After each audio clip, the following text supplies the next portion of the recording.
friends, welcome back to my video. I will apologize for the highway that is near me. There's a lot of big trucks coming by. And for today's vlog, we will be looking at the sketchbook walkthrough for Inktober.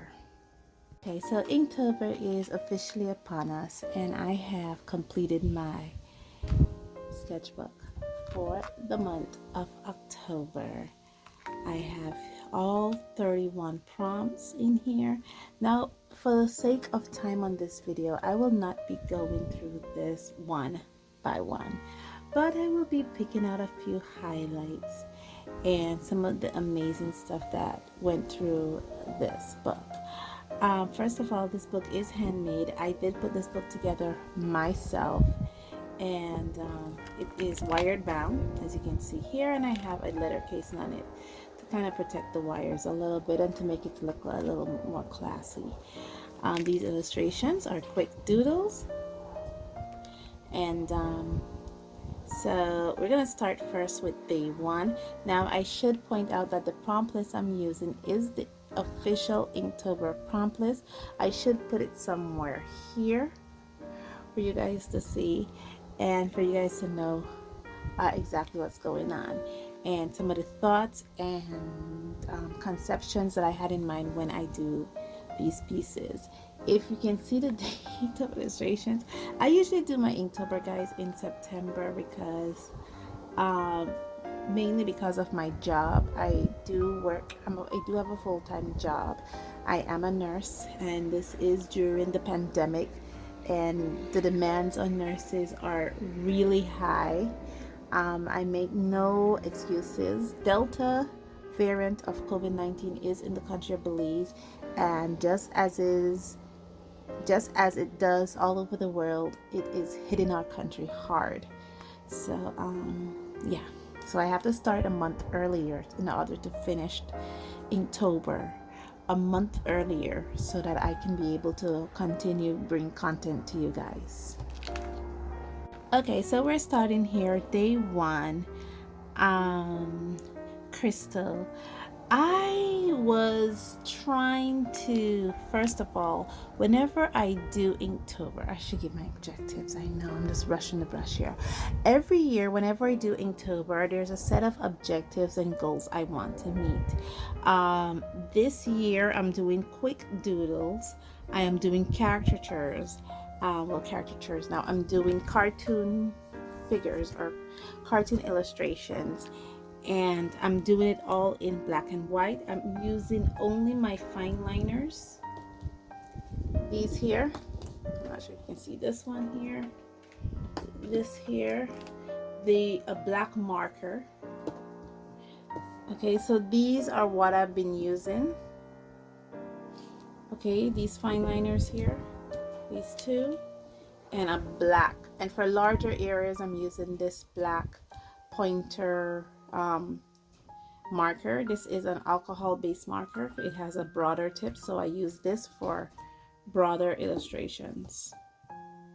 So day one, we're looking at Crystal, and ideally my thought when it came to Crystal was that I was thinking actually crystals. So I have this lady here, and because in each illustration has to have a character, let me put on the light for you guys. As I was saying, each illustration does have in a figure, and I was just thinking of a lady walking in front of some crystals. I wanted to do some fancy shading when it came to her outfit to show that it was kind of see-through, and where I can't use blocking methods like I use here for Crystal, I use it in other ways to kind of do separation when it came to her hair and her clothing. I found doing this way was rather easy, and it set me up on some amazing fun. Let's go to day two. Day two, we're looking at suit. Again, a man, businessman in suit. I used the blocking method here for him for his suit purposes. Try to highlight. I can see where I did the mistake, and trying to that's basically how the foot is situated. Kind of looks like his feet are broken. But yeah, this was really, and I'm still having trouble drawing hands, guys, so please don't hate on me just yet. Let's go to one of my favorite. Now I said I'm not gonna go through this. We're looking at day 3, which is vessel, and I'm just gonna highlight the first 3 because again the character is here. You can see it's like a man on a boat, probably having an argument with somebody, shouting, and I just wanted to show the vessel in the water. Again, trying to do this blackened method, and as I go through it I realized that being able to highlight certain characters, certain features, what I want emphasis to be placed in, I started to be very creative with my line work. And as you can see, I'm all the way now at day 7, and this is where you see me trying to improve now on my line work, on my emphasis, on which character I'm highlighting. This is Fan, and yeah, you know, it just reminds me of, you know, when I was a teenager, you know, and the whole, you know, boy group thing, you know, how I saw a lot of females behaved on the television when their favorite celebrity walked past, you know. So I just thought of Fan. I really like this because this one pushed me a lot to try to come up with it. We're at day 9 and we're looking at pressure. This one was particularly wonderful for me because I think I used this one as a illustration, as the illustration for the Inktober video, and I gave you the thoughts and ideas and inspiration that came with this. So yeah, this was a lot of fun also, as you guys can see. Let's go here, which is day 13, and we're looking at roof. Again, the inspiration for roof came here because I was basically thinking of, there were several things that came into my mind, and I don't really thumbnail, to be honest. I do thumbnail if I have several different concepts that I want to bring forth for a particular illustration, and if there's a certain color variation I want to do. But this one, when I was doing it, several things came to mind. I believe I was thinking of one, someone sitting on top of a roof. I was thinking of just drawing the roof of a housetop and then someone is looking up. But then the roof came to mind, a little girl with a dollhouse, and she's just looking at the roof. I think right after this it became very the characters became, I noticed that my confidence in drawing became more, and I became more confident in my drawing. I wasn't struggling anymore trying to figure out what to do. And this one is for tick. I actually thought of drawing the ticks on a dog, but then again I said, you know what, you know, the clock goes tick tock, and I draw this character here doing the clock. This is another one where I struggle with day 15, helmet. This is where I actually kick myself because I don't really do thumbnailings, because after drawing, I was amazed that I was able to draw the helmet, first of all. And secondly, after drawing this, I realized I should have made the helmet bigger for the character and let it kind of rest down his eyes and stuff like that. Lean it more, be more creative with the helmet to kind of emphasize it more. But all in all, I'm actually proud of myself for this because, you know, I don't necessarily draw characters with headpieces, and to do this was an amazing accomplishment. This one is another one with a headpiece. I was thinking of an explorer, and he has his little compass with him. That was cool. This one I enjoyed, day 17, which was collide. Again, I don't necessarily, I like to draw the you know, the characters just standing in free space, just smiling. And for this one, I automatically think of cars crashing, people crashing into things, and somehow the thought came to me of a man running up into a tree and he collided. I think the one after this I was even more astonished by, which was moon. Yeah. And this is where I started to use some of the techniques I practiced when it came to the illustration. I used the stippling here on the moon. I had a white gel pen that I used for the stars. Interestingly, this is actually the pointer marker here, and when I put on the white gel pen, it was opaque and white in the beginning, but as it dried opaque and yellow. I'm not sure if I should put on another application of that on there. This one I think I should explain. Looped, I actually wanted to do something similar like what I did when it came to knot, I think was the theme, where I did the lady in a knot. Let me see if I find it. Yeah, I wanted to do something similar to this when it came to loop, but then I thought I was looking up on some thumbnailing, and when I typed in the word looped, a cartoon character named Loopy the Loop came in, and so I said, how can I combine Loopy the Loop with my theme for this Inktober, which was characters, and I draw a Loopy the Loop scout, which I thought was pretty interesting. Fuzzy, I think I copped out when it came to Fuzzy, because I could have made his hair a little bit more fuzzier, his clothes a little bit more fuzzier. I think this was a cop out for me. I was doing about 4 to 6 illustrations a day, trying to finish Inktober so that I'm able to do the video and it's in time. So yeah, this one I really proud of. This one is open and just thinking of a box, and again trying to be creative with the marks that I made so that the character is emphasized. This one here, I hope I'm not going too long, here is Leak, and what I enjoyed about it, it was the concept of it, but I don't think the execution was again very good. I was thinking of a character and they're filled with a liquid and parts of that liquid is leaking out. Let me bring you guys in a little bit closer for you guys to see what's going on there.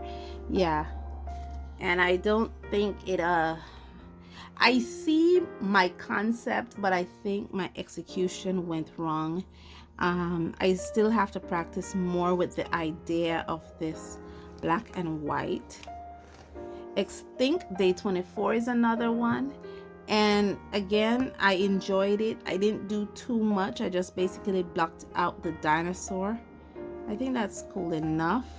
I have no idea where this mark came from, but it's a pen mark, and I can't get rid of it. So let's go to this black line here. Well, let's do this one first because I was actually very proud of this one. I've been doing a lot of illustrations when it comes to two characters together, drawing characters interacting. If you guys go on my Patreon and you see my coloring pages, you would know what's going on, because even my coloring pages have themes, and you would have known that the coloring pages, I believe for the month of September, was interaction, and you would have seen this. So I've been practicing a lot with characters interacting with each other, and yeah, I was pretty proud of this one, that I remember the idea of this one. This one, as I wanted to get to very instance, because this one was called Spark, I wanted to show a guy lighting up, trying to I've been working a lot, and if you guys see me, follow me on Instagram, you will know that I've been working a lot with a single light source and shading and light, and somehow, I don't know, I think I was too scared to go there with the shadows, especially on his face. I was literally too scared to go there, and it just didn't bring out the way I wanted to. So I think I should highlight that I was too scared to go there. And I think I'm not going to show you all up to 31. I'm just going to probably show you up to maybe to 30, or to one more, 29 or 30. This one is called Crispy. For this one, I was just thinking of, you know, someone sitting in a frying pan and, you know, they fried their pans. just something funny, just something to kind of lighten the humor, not to be too serious on this. And the last one I'm gonna highlight for today is Slitter. Slitter. And again, I was thinking of oil just drooping down somebody, and they are just enjoying it. Maybe it's some therapeutic oil or something, and they're just basically enjoying it. What I love is that because I don't necessarily draw water a lot, and I don't necessarily draw flowing liquids a lot, this, and especially in this light, it enabled me to kind of practice that. And I really did, try as much as possible to show, it's just slithering down this person. I was thinking of putting a pipe up here to show that the oil is being poured on them and they're just enjoying it. But I don't know, maybe I'll come back to this one. Hey guys, so they're all finished. I just don't want to go from number 1 to 30. But yeah, I really, Inktober, I've been, ever since I started this journey in art, which was 2018, every year I participated in Inktober. I believe last year I did not do the official Inktober prompt list for Inktober. I think I did a Witchtober prompt list. Therefore, this road, man, it's so busy. Therefore, I did the official prompt list this year for Inktober. I actually enjoy it. Not sure. I usually decide by the middle of August whether or not I'm going to participate in Inktober or not. And this year I did, and I actually enjoyed. If you follow me on Instagram, you will be seeing these pictures up during the month of October for the respective dates they are, because come on guys. And I'm still in the air whether or not I want to do November. I think I have made up my mind not to do November for the most part, but it's still early. November is not here yet. I haven't decided whether or not, and if I do November, it's gonna be a very small November prompt list I'm gonna do. I'll probably do maybe 10 prompts of November, and not to do the whole 30, because after doing this, like I said, I was going hard on these little illustrations here. I felt very exhausted, very tired. I really don't want to do another prompt list, and I just really, there's other things I want to do. So yeah, and there's other rewards I want to do. I still need to finish my coloring pages reward, and I think next year I want to do something a bit different for my Patreon rewards. So dabble in a different medium, a different form of rewarding them. And yeah, that's about it. Thank you guys so much for joining me on this journey. If you're Patreon, you will see this video a month early, of course. All the videos, like I said, you want to know what I'm doing, guys? If you guys want to know, if you don't want to wait an entire month to figure out what I'm doing, hop on to Patreon. I link all my videos. I post them all there immediately after I finish taping them, and I just schedule them out for the respective time slots and stuff like that for respective publishing. So even if my life is busy or complicated, you guys are not neglected. But in all hood, guys, as always, stay safe, stay blessed, and I'll see you in the next one. Bye.